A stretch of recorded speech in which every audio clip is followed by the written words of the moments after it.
Hello everyone, welcome back to my YouTube channel study with Muskan. Friends, आज का जो हमारा टॉपिक है वो फिर से वही रहेगा, संघीय कार्यपालिका। ठीक है, जैसे कि मैंने आपको बताया था कि हमारे ये जो टॉपिक है ये 3 या 4 वीडियोस में कवर होगा। ठीक है, तो आज का जो हमारा वीडियो है वो इसका 3rd पार्ट रहेगा। हम कर रहे हैं यहाँ पॉलिटी और टॉपिक रहेगा संघीय कार्यपालिका। ठीक है फ्रेंड्स, देखिए हम इसमें भी 30 मोस्ट इम्पॉर्टेंट MCQs करेंगे जो कि हमारे एग्ज़ाम से रिलेटेड हैं, किसी न किसी एग्ज़ाम में आए हुए हैं, NCERT बेस्ड हैं। ठीक है, तो आप चाहे किसी भी एग्ज़ाम की तैयारी कर रहे हो, किसी भी गवर्नमेंट एग्ज़ाम की तैयारी में लगे हों, ठीक है, तो ये वीडियोज़ आपके लिए बहुत इंपॉर्टेंट रहने वाली हैं। वीडियो को लास्ट तक ज़रूर देखिए। ठीक है, आपके लिए बहुत ही यूज़फुल रहेगी।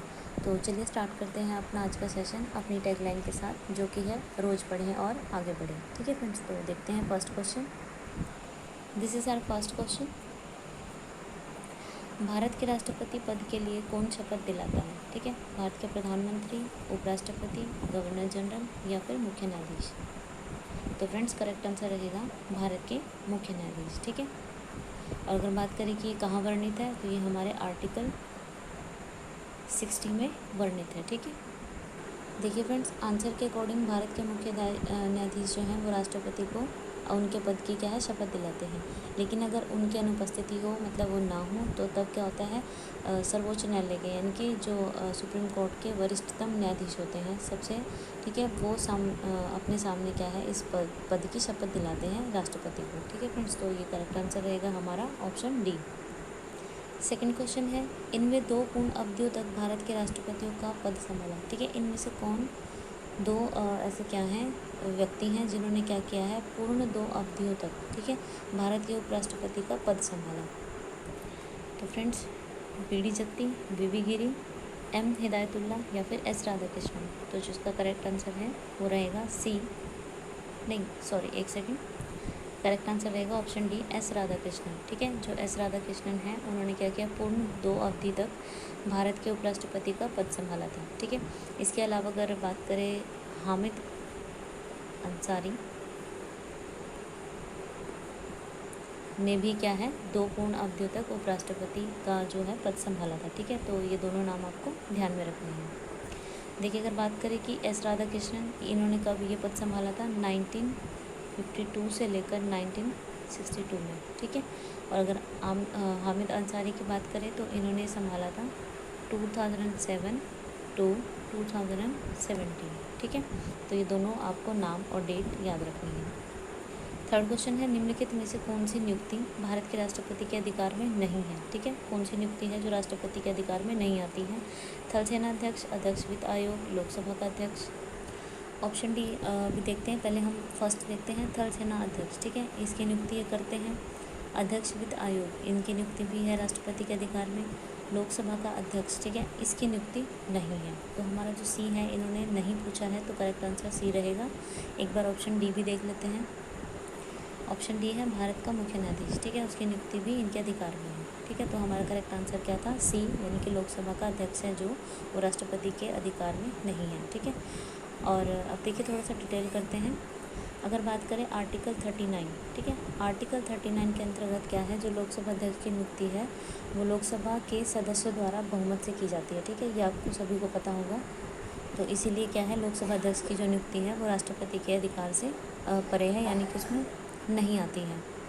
क्वेश्चन नंबर 4 है, जब केंद्रीय मंत्रिमंडल ने वर्ष 2002 में चुनावी सुधारों पर अध्यादेश में बिना किसी बदलाव के उसे राष्ट्रपति को वापस भेजा, तब राष्ट्रपति ने भारतीय संविधान के कौन से अनुच्छेद के अंतर्गत उसे अपनी सहमति दी?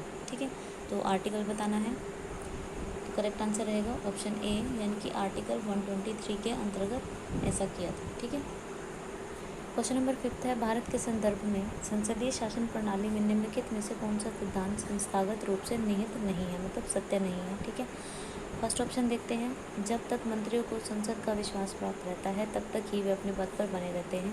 करेक्ट है। ठीक है, मंत्रिमंडल के सदस्य संसद के सदस्य होते हैं, ये भी करेक्ट है। राज्य का अध्यक्ष ही मंत्रिमंडल का अध्यक्ष होता है, तो ये रॉन्ग होगा। एक सेकेंड, तो ये हमारा क्या है, रॉन्ग होगा। ठीक है, और इनमें से कोई नहीं, तो ये तो है ही नहीं। ठीक है, तो सी ऑप्शन क्या है हमारा, गलत रहेगा, बाकी तो ठीक है। देखिए फ्रेंड्स, संसदीय शासन प्रणाली में मंत्रिमंडल के सदस्य संसद के ही सदस्य होते हैं, ठीक है। संसद में अगर अविश्वास प्रस्ताव के द्वारा मंत्री या मंत्रियों को हटाया जा सकता है, और मंत्रिमंडल का जो अध्यक्ष है तो वो कौन होगा, मंत्रिमंडल का सचिव होता है, या फिर ना कि राज्य का अध्यक्ष, ठीक है, जिसमें बोला गया है, इसलिए ये गलत है।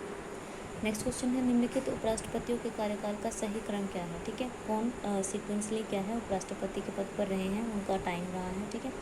तो ऑप्शंस आपको दिए हुए हैं। देखिए इसका डायरेक्ट आंसर करते हैं। डायरेक्ट आंसर क्या है, फर्स्ट ही होगा, यानी कि ऑप्शन ए ही रहेगा। सबसे पहले क्या है, उपराष्ट्रपति पद पर रहे। नंबर 2 यानी कि वी गिरी, ठीक है, ये फर्स्ट पर रहे, ठीक है। सेकंड पे बात करें तो जी.एस. पाठक रहे। थर्ड पे बात करें तो बी.डी. जत्ती रहे, ठीक है। और फोर्थ पे रहे एम. हिदायतुल्लाह, ठीक है फ्रेंड्स। तो ये क्या है, इनका सीक्वेंस रहेगा। नेक्स्ट क्वेश्चन है, राष्ट्रपति और उपराष्ट्रपति के निर्वाचनों से उठने वाले निर्वाचन विवादों का जो निस्तारण है वो कौन करता है, ठीक है। लोकसभा अध्यक्ष करता है, ये तो नहीं करता है, तो ये तो नहीं होगा, ठीक है। नेक्स्ट देख लेते हैं, भारत का निर्वाचन आयोग करता है, ये भी गलत है, ठीक है। भारत का उच्चतम न्यायालय करता है, ये सही होगा। भारत की संयुक्त समिति करती है, ये नहीं, ठीक है। तो करेक्ट आंसर रहेगा ऑप्शन सी, भारत का उच्चतम न्यायालय, ठीक है। क्वेश्चन नंबर 8 है, संघीय प्रणाली का निम्नलिखित में से कौन सा लक्षण भारतीय राजनीतिक प्रणाली में नहीं पाया जाता है, ठीक है। तो नहीं पूछा है। डायरेक्ट आंसर करते हैं, दोहरी नागरिकता तो ये नहीं पाया जाता है। बाकी संविधान के निर्वाचन में न्यायालयों का प्राधिकार ये भी है, ठीक है। संविधान की सर्वोच्चता ये भी है। परिसंघ और राज्य सरकारों के बीच शक्तियाँ तो ये भी है, ठीक है। लेकिन क्या है, दोहरी नागरिकता नहीं पाई जाती है। अब देखिए नागरिकता के बारे में, हमारे जो कॉन्स्टिट्यूशन है उसमें भारतीय संविधान का जो भाग है 2, ठीक है, भाग सेकंड में जो आर्टिकल 5 to 11 है, 5 to 11 में क्या है, नागरिकता के बारे में है। और भारत में ब्रिटेन की भांति क्या है, एकल नागरिकता है। कई बार ये क्वेश्चन में पूछा जाता है कि इंडिया में कौन सी टाइप की, मतलब किस तरह की नागरिकता है, तो कौन सी है, एकल नागरिकता का प्रावधान है। और दोहरी नागरिकता की बात करें तो वो कहाँ पर है, अमेरिका में, ठीक है। अमेरिका में दोहरी नागरिकता पाई जाती है। क्वेश्चन नंबर 9 है, भारत में निम्नलिखित में से कौन से अधिकारी का चुनाव अनुपातिक प्रतिनिधित्व के आधार पर किया जाता है, ठीक है। तो कौन से हैं वो, लोकसभा अध्यक्ष नहीं है, प्रधानमंत्री नहीं है, ठीक है, राज्यपाल नहीं है, राष्ट्रपति, ठीक है। करेक्ट आंसर क्या होगा, डी। भारत के राष्ट्रपति का जो चुनाव है भारतीय संविधान, मतलब जो कॉन्स्टिट्यूशन है उसके आर्टिकल 55, ठीक है, आर्टिकल 55 के तहत अनुपातिक प्रतिनिधित्व प्रणाली के एकल संक्रमणीय मत प्रणाली के द्वारा होता है, ठीक है। और आर्टिकल 61 की बात करें तो इसके अंतर्गत राष्ट्रपति को महाभियोग लगाकर या एवं कदाचार सिद्ध के आधार पर क्या है, हटाने का प्रावधान किया गया है। तो आपको दोनों मोस्ट इंपॉर्टेंट आर्टिकल है, याद रखने हैं, ठीक है।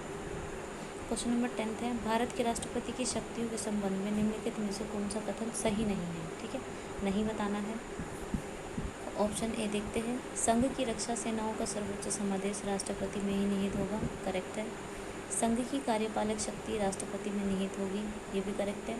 राष्ट्रपति द्वारा अपने अधीनस्थ अधिकारियों के माध्यम से ही कार्यपालक शक्ति का प्रयोग किया जाएगा, तो ये क्या है, ये रॉन्ग रहेगा, ठीक है। तो जो फॉलो नहीं करता है वो क्या है, ऑप्शन सी, ठीक है, ऑप्शन सी क्या है, रॉन्ग रहेगा। देखिए फ्रेंड्स, क्या है कि भारत का जो प्रेसिडेंट है, राष्ट्रपति है, वो क्या है, अपने कार्यपालिका शक्तियों का जो प्रयोग है वो संघीय मंत्रिपरिषद के माध्यम से करते हैं, जिसका अध्यक्ष कौन होता है, पीएम, यानी कि प्रधानमंत्री। देखिए यद्यपि क्या है, राष्ट्रपति मंत्रिपरिषद की सलाह को पुनर्विचार के लिए लौटा सकता है, लेकिन क्या है, पुनः दूसरी बार मिली सलाह को मानने के लिए बाध्य नहीं है, ठीक है। मतलब उनको इस चीज़ के लिए कोई भी फोर्स नहीं कर सकता है। तो ये कुछ मेन पॉइंट्स हैं, ये भी आपको ध्यान में रखने हैं। राष्ट्रपति की अध्यादेश निर्गत करने की शक्ति किससे प्रेरित है, ठीक है।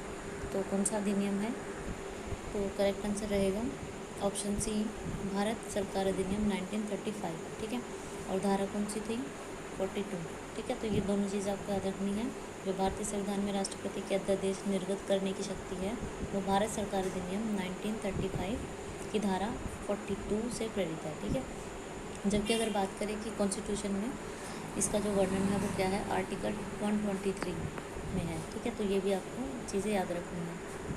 क्वेश्चन नंबर 12 में, भारत के राष्ट्रपति से संबंधित निम्नलिखित कथनों में से कौन सा एक सही नहीं है, ठीक है। तो करेक्ट देख लेते हैं पहले।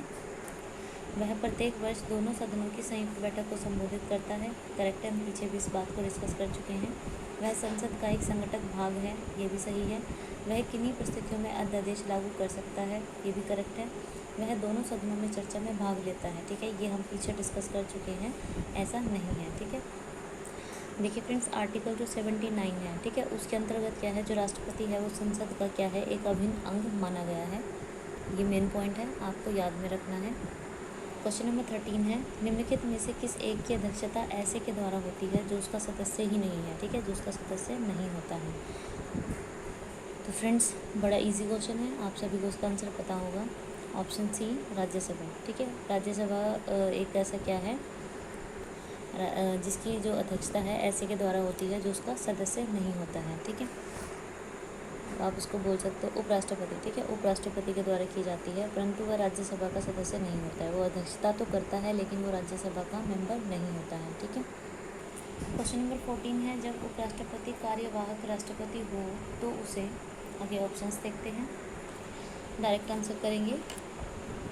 ऑप्शन ए इसका आंसर रहेगा, उसे राष्ट्रपति के सभी भत्ते और विशेषाधिकार प्राप्त होंगे, ठीक है, इसे उपराष्ट्रपति को। देखिए, जब उपराष्ट्रपति राष्ट्रपति के रूप में काम करते हैं, ठीक है, तब वो क्या होता है, राज्यसभा के सभापति के रूप में कार्य नहीं कर रहे हैं, ठीक है। राष्ट्रपति के रूप में कार्य करते हुए उपराष्ट्रपति उसकी सभी शक्तियों और उन युक्तियों का प्रयोग कर सकते हैं, किसकी, राष्ट्रपति की, ठीक है। तो ये आपको मेन पॉइंट्स याद रखने हैं। क्वेश्चन नंबर 15 है, भारत के उस राष्ट्रपति का नाम बताएं जो सबसे अधिक आयु के थे। तो फ्रेंड्स, करेक्ट आंसर रहेगा डी, यानी कि doctor R Venkataraman. Question number 16 है, मंत्रिमंडल सामूहिक रूप से किसके प्रति उत्तरदायी होते हैं। तो फ्रेंड्स, डायरेक्ट आंसर करते हैं, किसके प्रति होते हैं, लोकसभा के, ठीक है। जो मंत्रिमंडल सामूहिक रूप से लोकसभा के प्रति उत्तरदायी होते हैं। और अगर आर्टिकल की बात करें तो 75 के थर्ड में, ठीक है, इस बात का वर्णन किया गया है।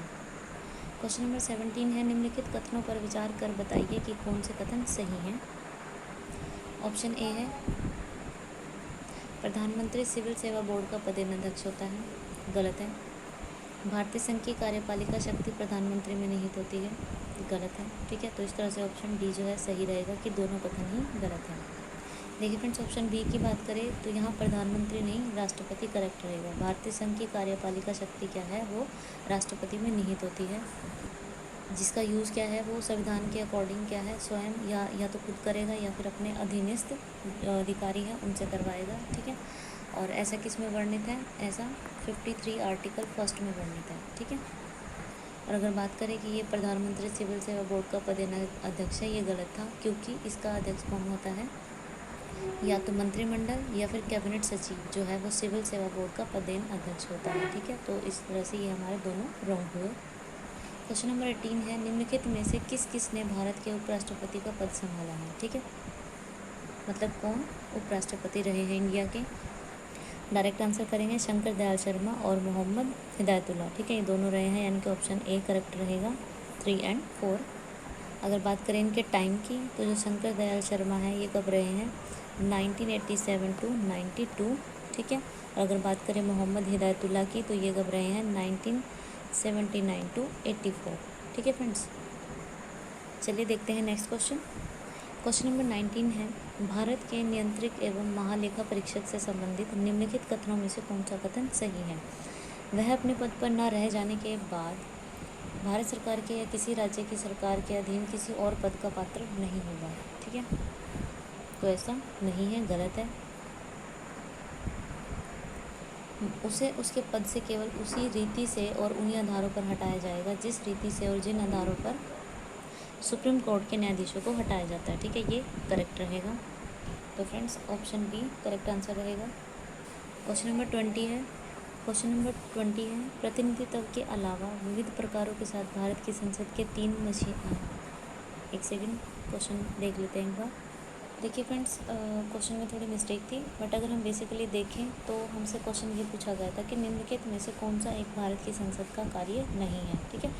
तो डायरेक्ट आंसर करेंगे, हमारा डी ऑप्शन जो है करेक्ट आंसर रहेगा, प्रमुख नीति निर्णयों का क्रियान्वयन करना। ठीक है, ये इसके उसमें नहीं आता है, मतलब ये इनका कार्य नहीं है। तो बाकी देख लेते हैं जो इसके कार्य हैं। अपने कार्यों एवं व्यय के लिए सरकार को जवाबदेह ठहराना, करेक्ट है। जनता की शिकायतों पर आम चर्चा करना, ये भी करेक्ट है। और संविधान संशोधन करना, ठीक है, तो ये भी करेक्ट है। ये सभी क्या है, भारत की संसद के कार्य हैं। और अगर बात करें ऑप्शन डी की, कि प्रमुख नीति निर्णयों का क्रियान्वयन करती है, देखिए ये क्या है, प्रमुख नीति निर्णयों का निर्माण तो करती है मतलब संसद, ठीक है, लेकिन इनका जो इन पर जो कार्य करता है, जो अप्लाई करता है, वो कौन करता है, वो कार्य होता है कार्यपालिका का। ठीक है फ्रेंड्स, तो ये आपको थोड़ा ध्यान में रखना है, कन्फ्यूजिंग है थोड़ा क्वेश्चन के ऑप्शंस के अकॉर्डिंग। ठीक है, तो ध्यान रखना है कि नीति निर्णयों का निर्माण तो करती है लेकिन उनको अप्लाई नहीं करती। ठीक है, मतलब अप्लाई करने का काम उसका नहीं है, कार्यपालिका का है। और जब ये कार्यपालिका द्वारा किया जाता है तो इसमें क्या है, सरकार के साथ साथ प्रशासनिक अधिकारी भी शामिल होते हैं। तो ये कुछ मेन पॉइंट्स हैं, आपको याद रखने हैं। सभी ऑप्शंस देखते हैं कि कौन सा कथन सही नहीं है। ठीक है, राज्यपाल का वेतन भारत की संचित निधि से दिया जाता है, ये करेक्ट है। अनुच्छेद 35A जम्मू कश्मीर के लिए विशेष उपबंध कराने वाले अनुच्छेद यानी कि 370 के भाग के रूप में जोड़ा गया है, ये भी करेक्ट है। महान्यायवादी केंद्रीय कैबिनेट का सदस्य नहीं होता है। ठीक है, तो ये भी करेक्ट है, मेन पॉइंट है, याद रखना है। नेक्स्ट पॉइंट देख लेते हैं, लास्ट। संविधान का आर्टिकल 326 अनुसूचित जातियों एवं जनजातियों के लिए एक विशेष अधिकारी की नियुक्ति का उपबंध करता है। ठीक है, तो ये करेक्ट नहीं है, ये ही रॉन्ग रहेगा। देखिए बात करें कि ये गलत क्यों है। जो राष्ट्रीय अनुसूचित जाति आयोग है, इसका गठन क्या है, जो कॉन्स्टिट्यूशन है उसके आर्टिकल 338 यानी कि 338 के द्वारा किया गया है। ठीक है, और जब 89वां संविधान संशोधन हुआ, ठीक है, अधिनियम हुआ, इसके द्वारा क्या है, इस राष्ट्रीय आयोग को 2 भागों में बांट दिया गया है। ठीक है, अनुच्छेद 338 के तहत क्या है, अनुसूचित जाति तथा अनुच्छेद 338 मतलब क, ठीक है, 2 में डिवाइड कर दिया, एक खाली 338 और दूसरा 338 क। ठीक है, इसको 2 जगह पर डिवाइड कर दिया। आयोग में क्या है, एक अध्यक्ष, एक उपाध्यक्ष और 3 अन्य सदस्य होते हैं जो राष्ट्रपति द्वारा नियुक्त किए जाते हैं। ठीक है, ये इनसे रिलेटेड कुछ मेन पॉइंट्स हैं, इसलिए ये हमारा रॉन्ग रहेगा। नेक्स्ट क्वेश्चन है, भारत के राष्ट्रपति के निर्वाचन में उठे संदेहों और विवादों के मामले में जांच और निर्णय निम्नलिखित में से किस संवैधानिक प्राधिकरण द्वारा किए जाते हैं। ठीक है, मतलब ऐसी सिचुएशन में जो डिसीजन है वो कौन लेता है। तो फ्रेंड्स करेक्ट आंसर रहेगा भारत के उच्चतम न्यायालय द्वारा। ठीक है, भारत के जो सुप्रीम कोर्ट है उसके द्वारा क्या है, ऐसे डिसीजन लिए जाते हैं। ठीक है, तो ये इसका करेक्ट आंसर रहेगा। क्वेश्चन नंबर 24 है, भारत के नियंत्रक महालेखा परीक्षक यानी कि कैग के बारे में निम्नलिखित में से कौन सा कथन सही नहीं है। ठीक है, सही नहीं देखना है, तो करेक्ट वाले एक बार देख लेते हैं। कैग को सिद्ध कदाचार या अक्षमता के आधार पर संसद के दोनों सदनों द्वारा समावेदन किए जाने पर ही राष्ट्रपति द्वारा हटाया जा सकता है। तो ये क्या है, करेक्ट आंसर है, मतलब आंसर नहीं है, ये करेक्ट फैक्ट है। ठीक है, क्वेश्चन के रिगार्डिंग देखते हैं। नेक्स्ट, कैग की शक्तियां भारत के संविधान से व्युत्पन्न है। ठीक है, तो ये भी सही है। नेक्स्ट है, कैग पर पद ग्रहण करने की तिथि से 6 वर्ष तक पद धारण करेगा। ठीक है, वह 65 ईयर्स की आयु पूरी कर लेने पर यदि ऐसा 6 वर्ष की अवधि समाप्त होने से पहले हो तो पद रिक्त कर देगा। ठीक है, लास्ट पॉइंट देखते हैं। कैग प्रधानमंत्री और मंत्रिपरिषद की सलाह पर भारत के राष्ट्रपति द्वारा नियुक्त एक बहुसदस्यीय निकाय है। तो ये रॉन्ग रहेगा। ठीक है, हमारा जो ऑप्शन डी है वो करेक्ट आंसर रहेगा, इसमें उन्होंने हमसे नहीं पूछा था। ठीक है फ्रेंड्स, देखिए फ्रेंड्स बात करें कैग की, ठीक है, यानी कि महालेखा परीक्षक की, तो ये क्या है, भारतीय संविधान के जो अध्याय 5 है, ठीक है, उसके द्वारा क्या है, स्थापित एक प्राधिकारी है जो भारत सरकार तथा जो प्रादेशिक सरकारें हैं के सभी तरह के लेखों का क्या करता है, अक्षेषण करता है। ठीक है, इसे 6 वर्ष या 65 वर्ष की उम्र जो भी पहले हो जाए, ठीक है, उसकी अवधि के कार्यकाल के लिए राष्ट्रपति द्वारा नियुक्त किया जाता है। ठीक है, जिस आधार पर क्या है, सुप्रीम कोर्ट के जो न्यायाधीश होते हैं, ठीक है, उनको हटाया जाता है। ठीक उसी प्रकार जिस तरह से सुप्रीम कोर्ट के न्यायाधीशों को हटाया जाता है, ठीक उसी प्रकार से उन्हीं आधारों पर क्या है, राष्ट्रपति के द्वारा कैग को, ठीक है, यानी कि महालेखा परीक्षक को क्या है, हटाया जाता है। और जो कैग है वो क्या है, बहुसदस्यीय निकाय नहीं है। तो ये भी आपको याद रखना है। नेक्स्ट क्वेश्चन है, एक सांसद अथवा विधानसभा का सदस्य राष्ट्रपति निर्वाचित हो सकता है, परंतु डायरेक्ट आंसर करेंगे, निर्वाचित होने के तुरंत उपरांत उसको अपनी सदस्यता छोड़नी होगी। यही इसका करेक्ट आंसर रहेगा। ठीक है, इसके फैक्ट्स हम पहले भी क्या है डिस्कस कर चुके हैं, जिसमें मैंने बताया था कि आर्टिकल 259 फर्स्ट है। ठीक है, इसके अकॉर्डिंग क्या है, अगर संसद के किसी सदन या किसी राज्य के विधानमंडल के किसी सदन का कोई सदस्य राष्ट्रपति निर्वाचित होता है, तो उसको सदन में अपना जो स्थान है वो राष्ट्रपति के रूप में ग्रहण करने से, मतलब जिस दिन से भी वो शपथ ले लेगा प्रेसिडेंट के रूप में, ठीक है, उस दिन से उसको वो अपनी जगह खाली कर देनी होगी, अगर वो पहले किसी भी सदन का सदस्य रहा हो। ठीक है, तो ये पॉइंट हमने पहले भी डिस्कस किया है, चलो हमने फिर से डिस्कस किया। ठीक है, तो आपको ये ध्यान में रखना है। क्वेश्चन नंबर 26 है, संसदीय व्यवस्था वाली सरकार वह होती है जिसमें सरकारें जो है लोगों के द्वारा निर्वाचित होती हैं और उनके द्वारा हटाई जा सकती हैं। नहीं, ऐसा नहीं है। ठीक है, सरकार संसद के प्रति उत्तरदायी होती है और उसके द्वारा हटाई जा सकती है। तो यही हमारा क्या है करेक्ट आंसर रहेगा। आगे भी देख लेते हैं, सरकार संसद के द्वारा चुनी जाती है, किंतु निर्धारित समय अवधि के पूर्ण होने से पूर्व हटाई नहीं जा सकती। ऐसा नहीं है। ठीक है, संसद के सभी राजनीतिक दलों का सरकार में प्रतिनिधित्व होता है, तो ये भी नहीं है।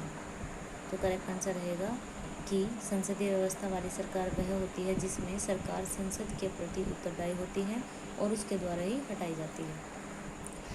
भारतीय संविधान का कौन सा आर्टिकल है जो वित्तीय आपात का उल्लेख करता है? ठीक है, बहुत इजी क्वेश्चन है, रिपीटेड क्वेश्चन है, तो आपको इसका आंसर पता ही होगा। अगर आप इसका आंसर जानते हैं तो प्लीज़ कमेंट बॉक्स में कमेंट ज़रूर करिए। करेक्ट आंसर होगा हमारा ऑप्शन डी, यानी कि आर्टिकल 360 जो है वो क्या है, वित्तीय आपात से रिलेटेड है। क्वेश्चन नंबर 28 है, भारत के निम्नलिखित पदासीन उपराष्ट्रपतियों में से किसने राष्ट्रपति के पद के लिए चुनाव लड़ा और वो हार गए? ठीक है, तो इसका डायरेक्ट आंसर करेंगे। तो फ्रेंड्स करेक्ट आंसर रहेगा ऑप्शन बी, भैरों सिंह शेखावत। ठीक है, वो क्या थे, भारत के ऐसे उपराष्ट्रपतियों में से थे जिसने क्या है राष्ट्रपति के पद के लिए चुनाव लड़ा और वो हार गए। ठीक है, और ये क्या है 13वें, अगर बात करें ये 13वें नंबर के राष्ट्रपति चुनाव थे, राष्ट्रपति थे। ठीक है, कब 2007 से बने थे। सॉरी फ्रेंड्स, यहाँ पर थोड़ा कन्फ्यूज़न हुआ है, एक सेकेंड। ये क्या है, जब ये 13वें राष्ट्रपति चुनाव हुए थे ना, हाँ ये नहीं बने थे ना। ठीक है, आंसर कन्फ्यूज़न हुआ थोड़ा मुझे, सॉरी उसके लिए। क्या है, ये 13वें नंबर के जब राष्ट्रपति चुने जाने थे, मतलब ये नहीं, मतलब कोई भी जो भी बनेगा, तो वो कब हुए थे, वो 2007 में हुए थे। जब 13वें राष्ट्रपति का चुनाव हुआ था तो कब हुआ था, वो 2007 में। उस टाइम पर क्या हुआ था, ये हार गए थे और कौन जीते थे, वो जीती थी प्रतिभा देवी सिंह पाटिल।